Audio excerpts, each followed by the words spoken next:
Hi, my name is Shaye Larkin. I'm a San Francisco bankruptcy and tenant rights attorney, and one of the services I provide to my clients on a regular basis is I review their leases for them before they move into a new apartment or home. Everyone should have an attorney review their lease before they sign it because the best time to negotiate the terms of a lease is before you sign it, and you might be surprised at what is included in the terms. This video is about what you can expect to be included in a typical lease, as well as some of the things I've seen over the past few years that you might not expect. This video is based on California law, and watching this video is not a substitute for sitting down with your own attorney and getting specific advice about your own lease. Now, normally on the first or second page of the lease, it will state the parties to the lease. That would be the tenant or tenants who are moving in and the landlord or their agent. The landlord is required by law, specifically California Civil Code Section 1962, to provide the name and address of either the owner or the owner's agent. That's so you have a way to serve legal documents on them if you ever need to. I have seen leases in the past few years where the owner is managing the property and is only given an email address as the way to contact them. So that would be illegal. You can't serve legal documents by email, at least not yet. Next, you're going to see the address of the property you're going to be renting, and you want to make sure that this is correct. Is this what you agreed to? And then you'll see usually what is included in the lease premises, and that would be things like a refrigerator, stove, washer, dryer, dishwasher, but landlords don't always include the dishwasher as part of rented premises, even though there might be one present in the unit, because they don't want to fix the dishwasher if it breaks. Dishwashers are not considered to be a necessary appliance. You should know that in California, beginning in January 2026, every rental unit is required to have both a working refrigerator and a working stove. Now, the next terms that we will usually see is terms pertaining to the amount of rent that you will be paying. And if you're moving in partway through the month, then the first rent payment will be prorated. And you want to double check the landlord's math here because they do make errors. Some other areas where I have seen landlords make mistakes is in the move-out date. They might say this is a 1-year lease and then they have the wrong move-out date. I've seen landlords put the very next day as the move-out date, which of course would be an obvious error, but they do make errors. You also want to look at the lease to see what is required when the lease ends. Some leases just end and then you move out at the end of the lease. Other leases say if you do not want to renew the lease, then you need to give the landlord 30 days notice in writing. If you want to stay there and rent the unit month to month when the initial lease term ends, the lease will say whether or not that is possible. They don't always state whether or not it's possible, but usually they do.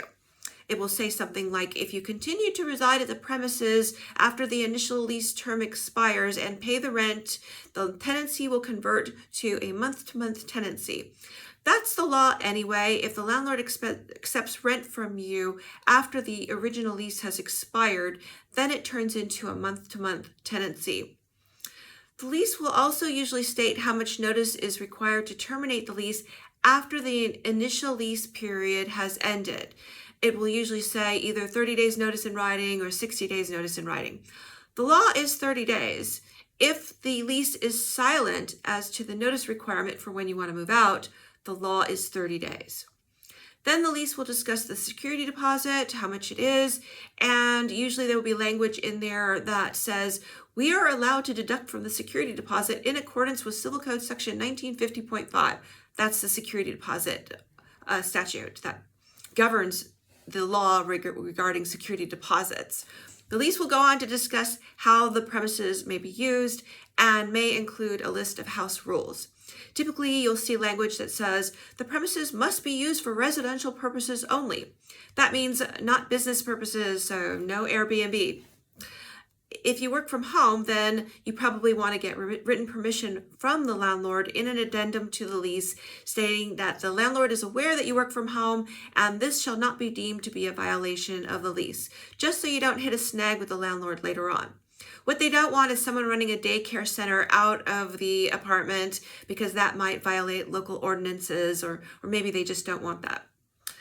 Then the lease will go on to discuss utilities, which utilities the tenant is responsible for and which utilities the landlord is responsible for. Now, if the electric and gas meter are shared, meaning the meter services an area outside the area you will be renting, then under California Civil Code section 1940.9, the landlord is required to disclose this to you in writing. The landlord in this situation must create a mutual agreement for payment or install separate meters. That's to ensure that the calculation of utilities are fair when you are sharing a meter with some other tenant. If there is water submetering, then under California Civil Code section 1954.204, the landlord is required to state clearly in writing and 10-point type that if the water is billed separately, the landlord must provide an estimated monthly bill for the unit before the tenant moves in. The key requirements of this statute are written disclosure before the rental agreement begins, and I usually see this included as part of the lease. The landlord must provide an estimated monthly bill that must be based on the average median bill for similar units at the property within the last 3 to 6 months, or a calculation for a family of 4 using approximately 200 gallons a day plus other charges. It must also include the due dates and payment procedures for water bills. There are a few other requirements which I won't get into. So again, if there is water submetering, then the landlord must follow this law and provide you with the additional documentation. Other required disclosures that are typically found in the lease include the following. California Health and Safety Code section 25400.28 requires landlords to disclose known prior methamphetamine contamination at the premises. California Civil Code section 1954.603 requires landlords to provide a written disclosure and pamphlet about bed bugs, detailing identification, prevention, and the procedure for reporting bed bugs. This pamphlet is usually included as an attachment to the lease in professional leases. Now, leases can be in many different formats. There is the California Apartments Association that has their own recommended lease, and there's the California Realtors Association that has their own recommended lease.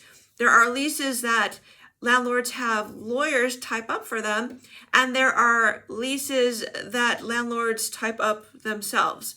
The more professional leases, such as the ones recommended by the California Apartments Association, tend to have fewer problems with them and usually contain all the required disclosures. So additional disclosures include California Civil Code section 1710.2, which requires landlords to disclose in writing to prospective tenants if there has been a death at the premises within the previous 3 years, as well as the manner of death, unless the death was HIV or AIDS related, in which case they must not state the cause of death. California Civil Code section 2079.10a requires landlords to provide notice about the Megan's Law database, where tenants can find information about registered sex offenders in the area before the lease is signed. So they can provide this externally to the lease, but in the more professional leases, I usually see it as a lease term. Landlords aren't obligated to search the Megan's Law database themselves, but they must inform tenants of its existence for personal use in assessing household safety.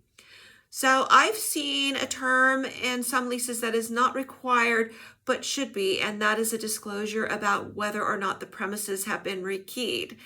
You might not care about whether the premises have been rekeyed until you do a search on the Megan's Law database and you find out that there are 500 sex offenders within a 2-block radius of the place that you want to be renting.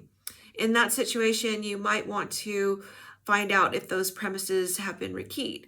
And the landlord can require you to pay for the rekeying of the premises, but if there are a lot of sex offenders in the immediate area, you can point that out and ask the landlord to split the difference with you for your safety.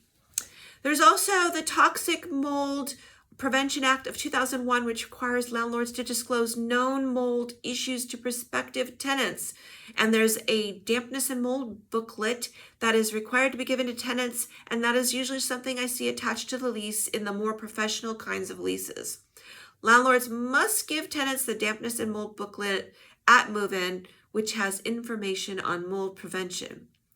Rent control. Many rental units turn into month-to-month tenancies after the expiration of the initial lease term. And if the tenant has lived at the premises for a year or more, then the Tenant Protection Act of 2019 might kick in or might not. There are exceptions to that rent control law. The landlord is required to provide notice regarding coverage under AB 1482 rent cap and the just cause eviction protections. The notice must be included in the lease or as a signed addendum for tenancies starting or renewing after July 1st, 2020. Owners claiming an exemption from AB 1482, that means they're claiming an exemption to rent control. They're arguing this property is not covered by rent control, such as single-family homes or condos not owned by corporations or real estate investment trusts must provide specific rental notice to the tenants to maintain the exemption. So if you want to argue that the property is exempt from rent control, tenants would never argue that, but landlords might, then you must provide this disclosure in the lease that you believe the premises are not covered by rent control. Otherwise, you lose the exemption. The required disclosure language for exempt properties is outlined in California Civil Code Section 1947.12D5 and Civil Code Section 1946.2E8. Now, for pre-1978 buildings, your landlords must provide tenants with an EPA-approved lead disclosure disclosing known lead-based paint or lead-based hazards on the premises, and tenants must sign that they received it. That's for pre-1978 buildings. So landlords must also provide tenants with the EPA pamphlet, Protect Your Family from Lead, with their lease or a state-approved equivalent. All right, so let's talk about some of the terms in the lease that I have seen that might raise some eyebrows. I'm going to read a few of these to you that I have seen recently. And here's one that requires a tenant to be responsible for gardening. Lessee, that's the tenant, shall be responsible for the care and maintenance of the front yard premises, including the porch, patio, planters, shrubs, trees, and grass. Wow. Are you a professional gardener or landscaper? This tenant wasn't. So this might be a lot of work. Then it goes on to say, the level of care shall be visibly neat and cleaned, well trimmed, swept, and watered at a standard consistent with the neighboring properties. In the event that lessor, that's the landlord, undertakes routine care and maintenance owing to substandard care, a charge shall be levied at standard rates for work performed. So what this clause basically means is that you're going to do all the gardening and landscaping. There won't be any corresponding reduction in the rent that you'll be paying for all this work that you have to do. You're responsible for it, and it has to be completed at the standard of all the other properties in the neighborhood.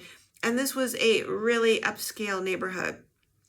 And not only that, if you don't do it correctly, the landlord is going to bill you for it and do it for you. So that was a clause I advised my client, who was not a professional gardener or landscaper, to negotiate with her landlord before signing the lease. I thought it was particularly unfair. The same lease also made the tenant responsible for plumbing. It said, lessee shall, at their own cost and expense, keep and maintain the premises, including but not limited to the interior floors, ceilings, walls, windows, screens, doors, glass, glazing, electrical and plumbing fixtures, and sanitary facilities in good order, condition, and repair, free of insects and pests, and in compliance with all laws and regulations applicable hereto during the entire term of this lease agreement. Now, this clause has a number of problems with it besides being ridiculously wordy. Now, California law, specifically California Civil Code Section 1941.1, outlines the standards for tenantability. It's a long statute, but it says basically all of these things are the landlord's responsibility to maintain, and they can't collect rent if these standards aren't met. The standards for tenantability in California Civil Code Section 1941.1 include plumbing, structural integrity, floors, stairways, and railings maintained in good repair, functional electrical lighting, wiring, and equipment, and the list goes on. The clause in the lease made the tenant responsible for things that the landlord under California Civil Code Section 1941.1 is supposed to be responsible for maintaining. So in that situation, I advised my client to negotiate that lease term. She was not a professional plumber, and even if she was a professional plumber, the landlord is the one that's responsible for maintaining plumbing and electricity and those other items that were mentioned in that clause. Now, it's okay to have a clause in a lease that requires the tenant to be responsible for damage to plumbing that is caused by the tenant's negligence. For example, by flushing a sock down the toilet. If the tenant broke it, it's fair to require the tenant to pay for it. But it's not okay for the landlord to accept no responsibility at all for maintaining the plumbing. There's one other clause I wanted to mention that I saw in a lease recently that I thought was really unfair.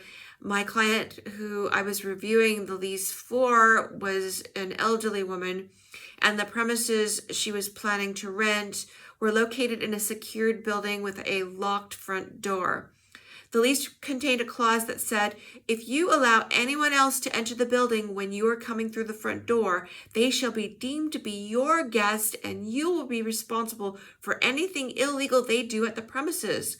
So, imagine an elderly person struggling to get through this locked front door, and inadvertently they let someone else in the building at the same time, and then the landlord blames them for something that person does. I thought that was really unfair, so I advised that person to negotiate that lease term with that prospective landlord. All right, I know this was a long video, but hopefully you found it helpful, and thanks for watching. Bye-bye.